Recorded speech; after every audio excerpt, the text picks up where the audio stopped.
Hello and welcome to Light TV Midday News, shining the truth, changing lives.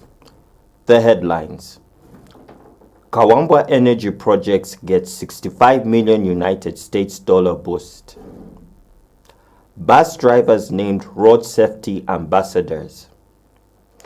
And CAF president addresses refereeing concerns at AFCON. With the news in detail, my name is Joel Chisompola.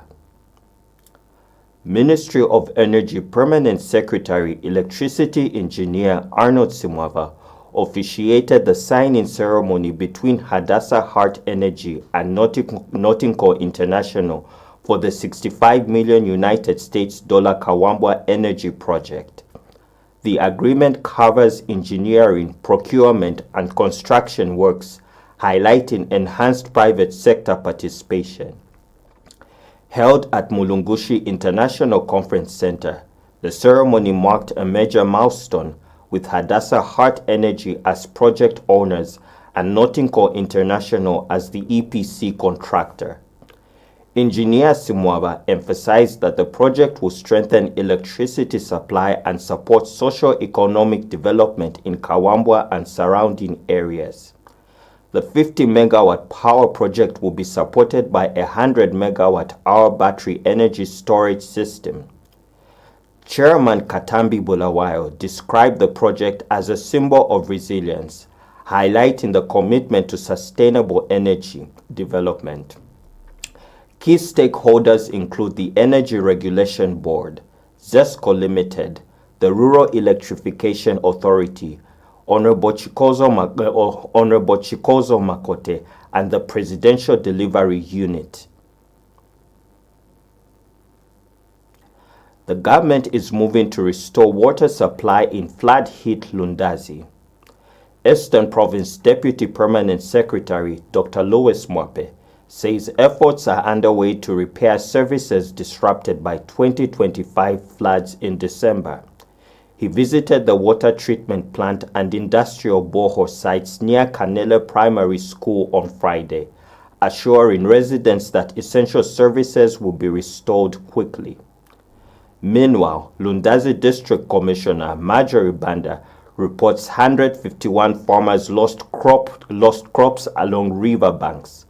She says 251 packs of early maturing maize seed will be distributed starting Monday to help affected farmers replant. Dr. Mwape also announced that Mwase Bridge reconstruction has been handed over to the Road Development Agency to ensure stronger flood-resistant infrastructure. Senior Chief Mwase praised the government and urged improved construction standards for lasting results.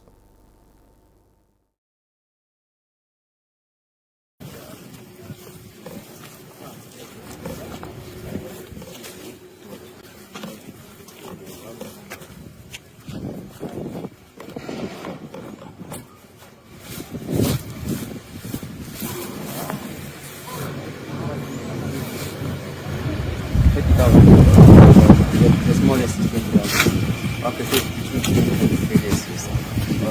so that's fine. 1 hour. So the two are pumping in the creek. So now, when we are not using the bowsers, we are pumping water to our reservoir there. So we have put that in the water now. We run all the bowsers as we are doing the same system. So it's running 24 hours. Yes. 6 hours. Yes. Okay. So at 6 hours, let's say 8 hours, what is the capacity of the tank? The tank is 500 liters. So is it being filled? It might take us more than 24 hours. Okay, right? Yeah. So now we're getting from here. So these balls that were nearly drilled, and we had that sealed, that settles at the bottom of the water when you just pump it out. So those are the complaints that we're getting from that we are seeing dirty water.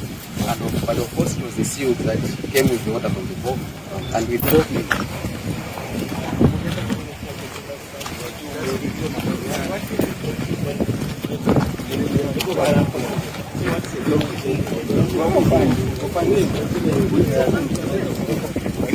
The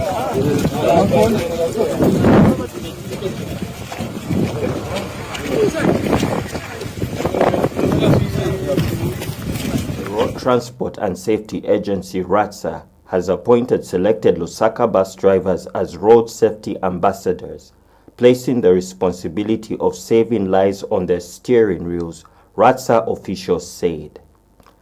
RATSA Head of Public Relations, Chilufya Mwelwa, explained that the initiative targets drivers operating from Kulima Tower, Millennium, Lumumba, and City Market bus stations, whom she described as the most visible and influential road users. She noted that human error, including speeding, drunk driving, fatigue, and disregard for traffic rules, remains the leading cause of road crashes. Mwelwa said that by turning drivers into ambassadors, RATSA is deliberately placing responsibility in the hands of those who spend most of their working hours on the road and whose behavior is often copied by others.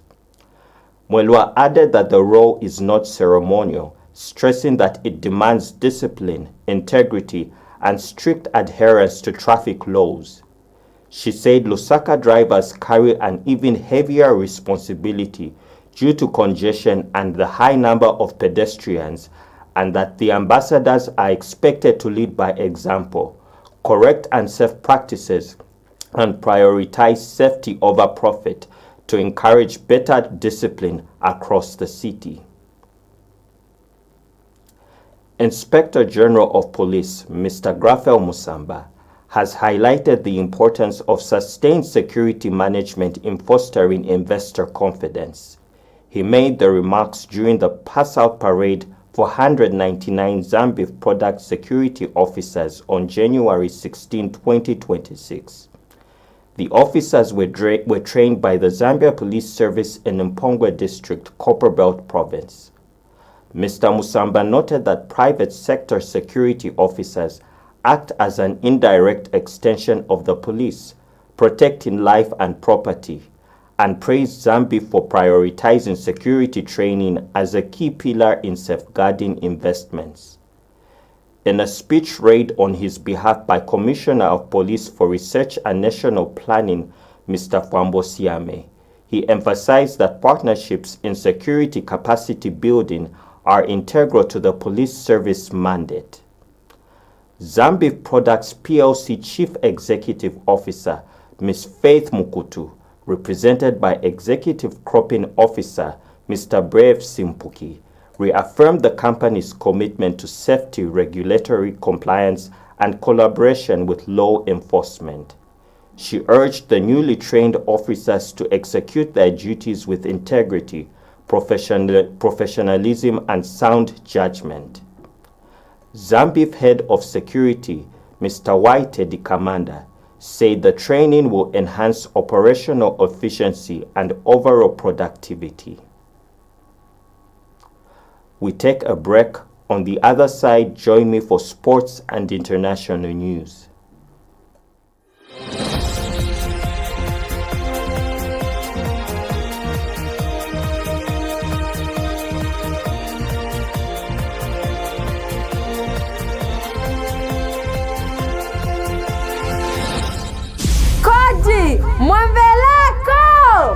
Your latest news. The report was made by Mr. Abu Gujar, a 37-year-old Indian national residing in Olympia. Top happening stories.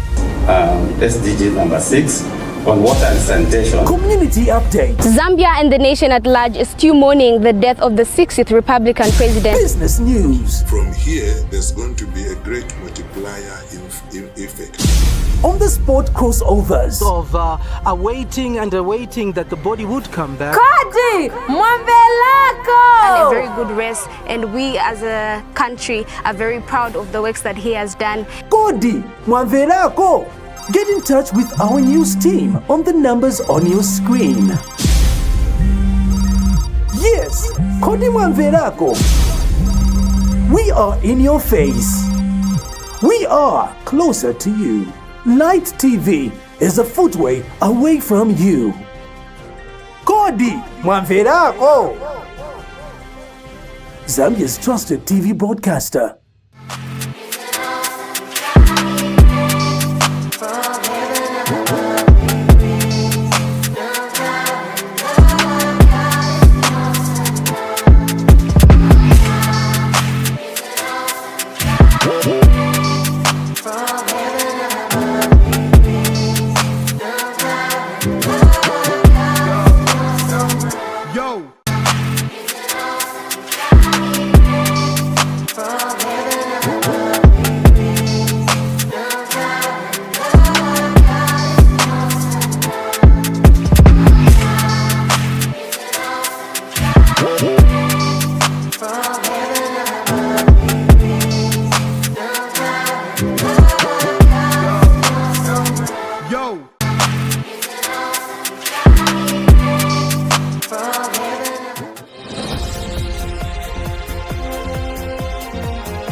Welcome back. Thank you for staying tuned.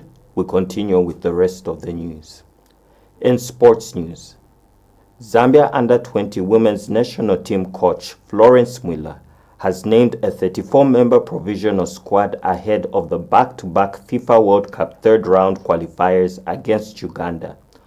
The squad blends youth and experience, including several players from the recent Under-17 FIFA World Cup team. The team will enter camp on Monday, 19th January 2026, preparing for the first leg on February 7 in Uganda, with the return match a week later at Levi Mwanawasa Stadium. The two-leg tie is a crucial step toward the Poland 2026 FIFA World Cup Under-20 Women's World Cup, with a place in the final qualification round at stake. The Junior Copper Queens are chasing a historic first appearance at the tournament, following the footsteps of Zambia's senior and Under-17 women's teams. The FIFA Under-20 Women's World Cup runs in Poland from September 5 to 27, 2026.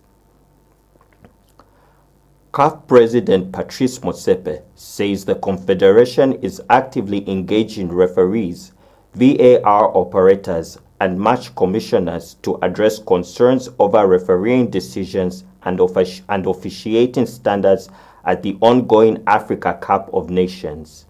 Speaking in Rabat, he stressed that integrity, professionalism, and public perception are critical to protect the competition's credibility.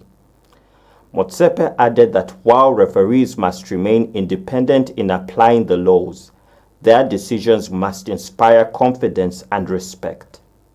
He reaffirmed CAF's commitment to ethical governance and world-class officiating as the tournament nears its conclusion, with the third playoff between Nigeria and Egypt in Casablanca, and Sunday's final between Morocco and Senegal in Rabat. That's a very important point.